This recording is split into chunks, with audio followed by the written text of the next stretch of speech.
મિત્રો, કલ્પના કરો કે તમને દરરોજ સવારે તમારા બેંક એકાઉન્ટમાં 86,400 રૂપિયા જમા મળે છે. શરત માત્ર એટલી છે કે તમારે આ બધા પૈસા એ જ દિવસે વાપરી નાખવાના છે. જો તમે નહીં વાપરો તો રાત્રે 12 વાગ્યે જે પણ રકમ બચી હશે તે ઝીરો થઈ જશે. તે આવતા દિવસ માટે ભેગી નહીં ખાય. તમે શું કરશો? દેખીતી વાત છે, તમે એક રૂપિયાનો હિસાબ રાખશો અને બરાબર ઉપયોગ કરશો, ખરું ને? તો પછી જ્યારે વાત સમયની આવે છે ત્યારે આપણે આવું કેમ નથી કરતા?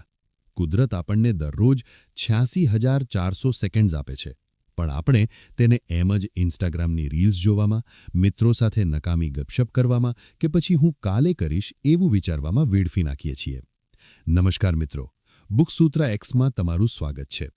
આજે આપણે માત્ર કોઈ ઉપરની વાતો નથી કરવાના.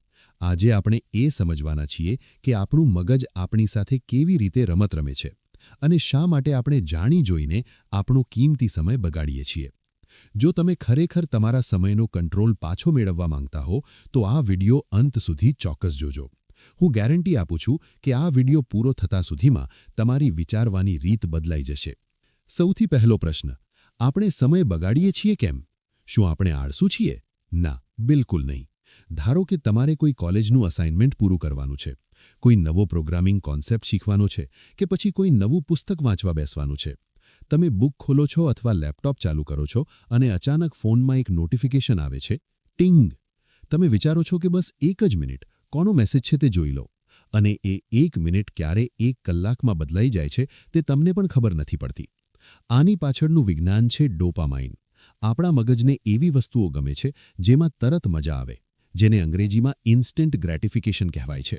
જ્યારે તમે સોશિયલ મીડિયા સ્ક્રોલ કરો છો ત્યારે દર 15 સેકન્ડે તમને કંઈક નવું, કંઈક ફની કે કંઈક વિવાદિત જોવા મળે છે. તમારું મગજ ડોપામાઇન રિલીઝ કરે છે જે તમને ખુશીનો અહેસાસ કરાવે છે. મગજને આ સસ્તું અને સહેલું ડોપામાઇન એટલું ગમી જાય છે કે તે તમને કોઈ અઘરું કે મહેનતવાળું કામ કરવા જ નથી દેતું. બીજું મોટું કારણ છે પ્રોક્રેસ્ટિનેશન, એટલે કે કામને ટાળવાની આદત. આપણે કામને એટલે નથી ટાળતા કે આપણી પાસે સમય નથી. આપણે કામને એટલે ટાળીએ છીએ કારણ કે તે કામ કરવાથી આપણને ડર લાગે છે અથવા કંટાળો આવે છે. જો તમારે કોઈ અઘરો કોડ લખવાનો હોય અથવા કોઈ મોટી પરીક્ષાની તૈયારી કરવાની હોય તો મગજ એ ટેન્શનથી બચવા માટે સૌથી સહેલો રસ્તો ગોતે છે, અને તે છે સમય બગાડવો.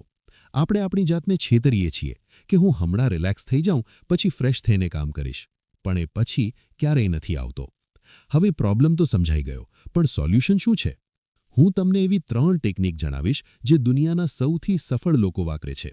Technique 1, the 2 minute rule. James ક્લિયરે તેમના પુસ્તક એટોમિક હેબિટ્સમાં આનો શાનદાર ઉલ્લેખ કર્યો છે. આ નિયમ કહે છે કે જો કોઈ કામ કરવામાં માત્ર 2 મિનિટ અથવા તેનાથી ઓછો સમય લાગતો હોય તો તેને ક્યારેય પેન્ડિંગ ના રાખો, તેને તરત જ પતાવી દો. જેમ કે કોઈ જરૂરી ઈમેલનો રિપ્લાય આપવો છે, 2 મિનિટ લાગશે, અત્યારે જ આપી દો. ટેબલ પર પુસ્તકો વેરવિખેર છે અને ગોઠવવાના છે, 2 મિનિટ લાગશે, અત્યારે જ ગોઠવી દો. આ નાની નાની વસ્તુઓ ભેગી થઈને મોટો પહાડ બને છે અને પછી આપણને ટેન્શન આપે છે. 2 મિનિટના નિયમથી તમારું મગજ ફ્રી રહેશે. ટેકનિક 2, ટાઈમ બ્લોકિંગ અને ડીપ વર્ક. ક્યારે એવું બન્યું છે કે આખો દિવસ કામ કર્યું હોય પણ સાંજે લાગે કે આજે તો મેં કંઈ ખાસ કર્યું જ નથી? આ એટલા માટે થાય છે કારણ કે તમે એકસાથે મલ્ટીટાસ્કિંગ કરવાનો પ્રયાસ કરો છો. આના માટે ટાઈમ બ્લોકિંગનો ઉપયોગ કરો. આગલી રાતે જ નક્કી કરી લો કે કાલે સવારે 9 થી 11 હું માત્ર અને માત્ર મારા પ્રોજેક્ટ પર કામ કરીશ. આ 2 કલાક દરમિયાન ફોન ફ્લાઇટ મોડ પર રહેશે. આને ડીપ વર્ક કહેવાય છે. જ્યારે તમે 100% ફોકસ સાથે કોઈ કામ કરો છો ત્યારે જે કામ કરવામાં 4 કલાક લાગવાના હતા તે માત્ર 2 કલાકમાં અદ્ભુત રીતે પૂરું થઈ જાય છે. ટેકનિક 3, પાર્કિન્સનનો નિયમ. આ નિયમ બહુ જ રસપ્રદ છે. તે કહે છે કે કામ પૂરું કરવા માટે જેટલો સમય ઉપલબ્ધ હોય છે, કામ એટલો જ સમય લેવા માટે વિસ્તરે છે. જો તમે તમારી જાતને કોઈ કામ કરવા માટે 1 અઠવાડિયાનો સમય આપશો તો તમે 6 દિવસ આળસ કરશો અને 7મા દિવસે જ કામ કરશો. પણ જો તમે એ જ કામ માટે તમારી જાતને માત્ર 2 દિવસની ડેડલાઇન આપશો તો તમે એ 2 દિવસમાં જ પૂરું કરી લેશો. તેથી તમારી જાતને હંમેશા ફેક ડેડલાઇન આપો. સમય મર્યાદા ટૂંકી રાખશો તો કામ ઝડપથી થશે. મિત્રો, આપણે પૈસા બચાવવા માટે કેટલું બધું વિચારીએ છીએ. 10 રૂપિયા પણ ખોટી જગ્યાએ ન વપરાય તેનું ધ્યાન રાખીએ છીએ. પણ જ્યારે સમયની વાત આવે છે ત્યારે આપણે બેફામ બની જઈએ છીએ. જો તમે રિચ ડેડ પુઅર ડેડ જેવા પુસ્તકો વાંચ્યા હશે તો તમને ખબર હશે કે અમીર અને ગરીબ વચ્ચેનો સૌથી મોટો તફાવત પૈસાનો નથી પણ સમયના ઉપયોગનો છે. અમીર લોકો પોતાનો સમય એસેટ્સ એટલે કે એવી વસ્તુઓ બનાવવામાં લગાવે છે જે ભવિષ્યમાં તેમને ફાયદો આપે. નવું કૌશલ્ય શીખવું, નવું બિઝનેસ આઈડિયા વિચારવો, પોતાના સ્વાસ્થ્ય પર ધ્યાન આપવું, આ બધું તમારા સમયનું સાચું રોકાણ છે. જ્યારે બીજી તરફ મધ્યમ વર્ગ કે નિષ્ફળ લોકો પોતાનો સમય લાયબિલિટીઝ એટલે કે એવી જગ્યાએ વેડફે છે જ્યાંથી કોઈ વળતર મળવાનું નથી. 3 કલાક સુધી કોઈ વેબ સિરીઝ જોવાથી તમારા જીવનમાં શું બદલાવ આવ્યો? કંઈ જ નહીં. આજથી જ તમારા સમયને પૈસાની જેમ જોવાનું શરૂ કરો.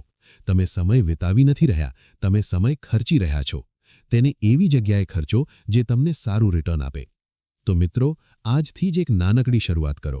હું એમ નથી કહેતો કે આજથી જ રોબોટ બની જાઓ અને બિલકુલ મનોરંજન ના કરો, પણ તમારા દિવસનો કંટ્રોલ તમારા પોતાના હાથમાં લો, તમારા મોબાઈલ એપ્લિકેશન્સના હાથમાં નહીં. આજે રાત્રે સૂતા પહેલા 5 મિનિટ માટે આંખો બંધ કરીને વિચારજો કે આજે તમે તમારો સમય ક્યાં બગાડ્યો, અને આવતીકાલ માટે કોઈ એક મોટું અને મહત્વનું કામ નક્કી કરીને સૂજો જે તમારે ગમે તે સંજોગોમાં પૂરું કરવાનું છે. તમને આમાંથી કઈ ટેકનિક સૌથી વધુ ઉપયોગી લાગી? શું તમે 2 મિનિટનો નિયમ આજથી જ અપનાવશો? મને નીચે કોમેન્ટ કરીને ચોક્કસ જણાવજો. જો તમને આ વિડીયોમાંથી કંઈક નવું શીખવા મળ્યું હોય તો આ વિડીયોને એક લાઇક જરૂર આપજો. અને હા, જો તમે ગુજરાતીમાં આવા જ શાનદાર પુસ્તકોના સાર અને જીવન બદલી નાખે તેવા વિચારો સાંભળવા માંગતા હો તો આપણી ચેનલ બુકસૂત્રા એક્સને સબસ્ક્રાઇબ કરવાનું બિલકુલ ભૂલતા નહીં. તમારો કિંમતી સમય મને આપવા બદલ ખૂબ ખૂબ આભાર. મળીએ આવતા વિડીયોમાં. ત્યાં સુધી નવું વાંચતા રહો અને સમયનો સાચો ઉપયોગ કરતા રહો.